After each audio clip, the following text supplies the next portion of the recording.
नमस्कार, ABP news पर हाजिर हूं मैं रुमाना इसार खान। शिखर सम्मेलन महाराष्ट्र, ये मंच सजा हुआ है और महाराष्ट्र की सियासी नब्ज टटोलने के लिए एक के बाद एक महाराष्ट्र की सियासत को करीब से देखने और समझने वाले दिग्गज जो इस मंच पर आ रहे हैं।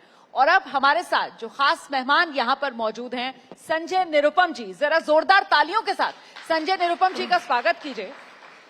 पूर्व कांग्रेसी संजय निरुपम, जो अब शिंदे सेना में नए सिपाही बन गए हैं। मतलब जहां से शुरुआत हुई थी घूम फिरकर वहीं सेना में सैनिक के तौर पर लौट गए। हाँ, फैक्ट है। कांग्रेस क्यों छोड़ी? इसके पीछे एक बहुत इसकी एक लंबी कहानी है। इसमें बहुत आपके छोटे से शो में समा नहीं सकता। क्या कांग्रेस पार्टी मैंने नहीं छोड़ी है, या फिर हमारे बाकी जो साथी छोड़ रहे वो नहीं छोड़ रहे। कांग्रेस पार्टी उनको छोड़ते जा रही है। कांग्रेस पार्टी का काम का एक मिनट रुक जाइए, जब सवाल पूछा तो सुन लीजिए। हाँ। कांग्रेस पार्टी में जो वर्तमान व्यवस्था है उसमें एक तो टैलेंट की अब कदर नहीं रही। जो अनुभवी लोग हैं उनका कोई सम्मान नहीं है। अलग अलग राज्यों में जो काम करने वाले लोग हैं, जो ट्राइड एंड टेस्टेड हैं, उनके कोई पूछ नहीं है।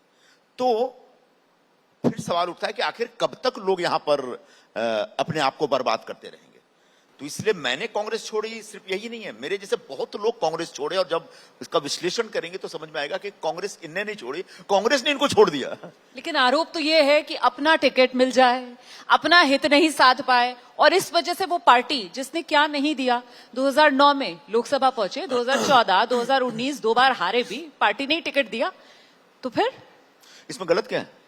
अपनी टिकट के लिए आग्रह रखना कोई पाप है क्या? हाँ। हम पॉलिटिकल लोग हैं। हाँ। हम चुनाव नहीं लड़ेंगे तो क्या करेंगे? घास छिलेंगे। हाँ। तो टिकट ना मिलने की वजह से छोड़ी पार्टी? बिल्कुल। हाँ। ऐसा है। टिकट ना मिलने से भी ज्यादा खतरनाक बात है। 2019 में मैं चुनाव हार गया। ठीक है। उसके बाद लगातार 5 वर्षों तक अपने क्षेत्र में काम करता रहा। ठीक। दिल्ली में जब जब कांग्रेस की बैठकें होती है तो बोला लोग अपने अपने एरिया में काम करिए। हम अपने एरिया में काम कर रहे हैं, और जब चुनाव का टाइम आता है तो आप शिवसेना के दबाव में आके मेरी सीट आप उसको छोड़ देते हैं। और क्यों देते हैं? क्योंकि शिवसेना के साथ जो यूबीटी है, उबाठा, उसके साथ मेरा पुराना झगड़ा है। तो उन लोगों ने एक खिचड़ी चोर को, जो एक नॉन एंटिटी है, जिसका कोई पॉलिटिकल इमेज नहीं है, जिसकी कोई पॉलिटिकल बेस नहीं है, जनसंपर्क जीरो है, एक ऐसे व्यक्ति को वो आगे लाते हैं मुझे डैमेज करने के लिए, मेरा पक्ष छीनने के लिए। उसके बाद मैं भगवान ने इंसान और मेरा अगर पक्ष छीनेंगे तो फिर मैं अपना एक फैसला लेने के लिए स्वतंत्र। तो ये शिवसेना उद्धव गुट, उसने साबोटाज कर दिया पूरा का पूरा मामला। आप ये कह रहे हैं कांग्रेस के साथ आपके जो रिश्ते खराब हुए वो उद्धव ठाकरे की वजह से? बिल्कुल। हाँ। क्या था, एक उनके अंदर एक मुझे लेकर के कोई नाराजगी है उद्धव ठाकरे में। हाँ है। तो वो कुछ लोग होते हैं, लोग बड़े हो जाते हैं लेकिन दिल बहुत छोटा होता है उनका, तो वो छोटे स्तर पे सोचते हैं। मैंने अप्रोच किया था, मैंने कहा कि छोड़ो ना साहब, मैंने कभी आपकी पार्टी में था, छोड़ के आ गया, आज अलायंस हो गया, गठबंधन हो गया, तो चलो मिलके काम करते हैं। संजय जी कब किया अप्रोच आपने उद्धव ठाकरे से मिलने गए आप? 6-8 महीने हो गए, दिवाली से पहले। अच्छा जी, अच्छा। 6-8 महीने पहले हमने कहा कि खत्म करो साहब, मिलजुल के काम करेंगे। लेकिन संजय निरुपम को उद्धव ठाकरे के साथ रिश्ते सुधारने का ख्याल तब आया जब उनको अपनी सीट लगा कि ये खटाई में पड़ सकता है मामला। यहां पर भी संजय निरुपम का मतलब आगे और बताया। तो फिर आपने थोड़ा, आप 2024 में है ना, 23-24 में है ना, 2019 आपको लेके चलता हूं। ठीक। 2019 में जब कांग्रेस और शिवसेना का गठबंधन हो रहा था पहली बार, तो मैं पूरे हिंदुस्तान में, पूरे कांग्रेस में, पूरे महाराष्ट्र में, पूरे मुंबई में अकेला आदमी था। मैंने कहा ये अलायंस नहीं होना चाहिए, नहीं होना चाहिए। बिल्कुल। मैंने कहा था कि ये 6 महीने ज्यादा सरकार नहीं चलेगी। हाँ। 2.5 साल चली। हाँ। 2.5 साल में 2 साल कोविड था। जब तक आप साथ में थे कांग्रेस के, तो आप तो खुद ही कहते थे बीजेपी ने तोड़ा। ऐसा है, हाँ, जो उस समय मुख्यमंत्री थे उनके पास पूरा इंटेलिजेंस था। इंटेलिजेंस की रिपोर्ट थी कि आपके एमएलए टूट सकते हैं, फूट सकते हैं, आपकी पार्टी बिखर सकती है, रोकिए। आपने कोई एक्शन नहीं लिया। ओके। ये तो अनुभव की कमी की वजह से हुआ? मैंने कहा आप अपना प्रतिपादन करते रहे। आपको क्या लगता है, आपका अपना अनुभव क्या कहता है? इसमें अनुभव की कमी से ज्यादा एरोगेंस है। एरोगेंस, हाँ। अहंकार उद्धव ठाकरे। मैं राजा हूँ, मैं सम्राट हूँ, मेरा कोई कुछ बिगाड़ नहीं सकता। पता ना नीचे की जमीन खिसक चुकी है। उन्हें यकीन नहीं है कि नीचे जमीन नहीं है। Anyway, जब यहाँ इंडिया अलायंस का कॉन्क्लेव हुआ था तो जो 5 लोगों की कमेटी बनाई गई, जो पूरे आयोजन कमेटी थी, उसमें मुझे डाला गया और हमने बढ़ चढ़ के हिस्सा लिया। उसी दरमियान एक मीटिंग में मिल जाते हैं पूर्व मुख्यमंत्री महोदय, बोले इसको छोड़ूंगा नहीं, मैं इससे बदला लूंगा। अच्छा। और उसको सुनने वाले कौन कौन थे? अशोक चौहान, मुंबई कांग्रेस के हमारी प्रेसिडेंट, ये सब सूरज। तो बोले क्या करें? मैंने कहा पागलपन है यार, इतने बड़े आदमी होकर कितना छोटा दिल रखते हैं। मैंने जाने दो ना साहब, जो हो गया सो हो गया, चलो मिलके काम करते हैं आगे। लेकिन वो खुन्नस, वो वेंजेंस, ये राजनीति में नहीं चलता है। राजकारण में बहुत बड़ा दिल लेके जीना पड़ता है, और जो छोटे दिल लेके रहते हैं ना, उनकी पार्टी के एक नहीं कई टुकड़े हो जाते हैं। सर, आप उस कांग्रेस पार्टी के क्या है? सर, कांग्रेस की समस्या क्या है? अगर मैं कहूं कि 2 पॉइंट उस समस्या का एक सिम्टम बता देता हूं आपको। ठीक है।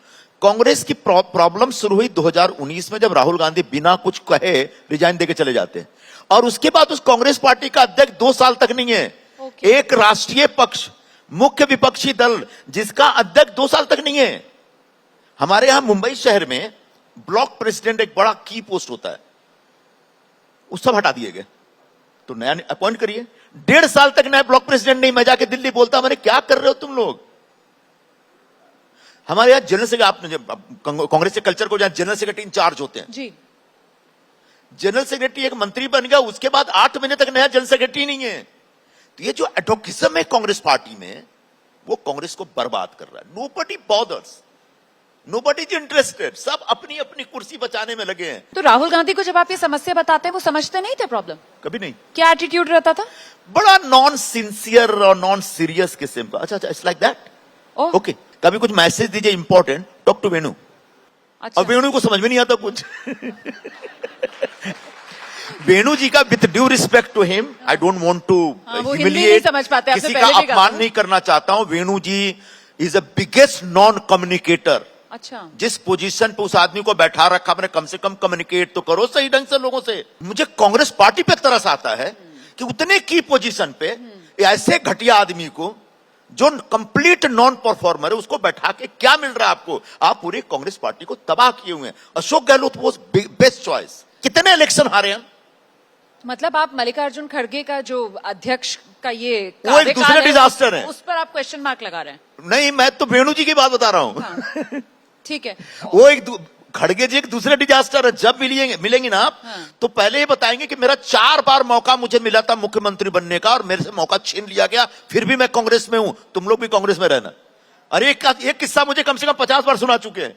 सारे डिजास्टर को बैठा के आप कांग्रेस पार्टी को रिवाइव करना चाहते हैं? इम्पॉसिबल।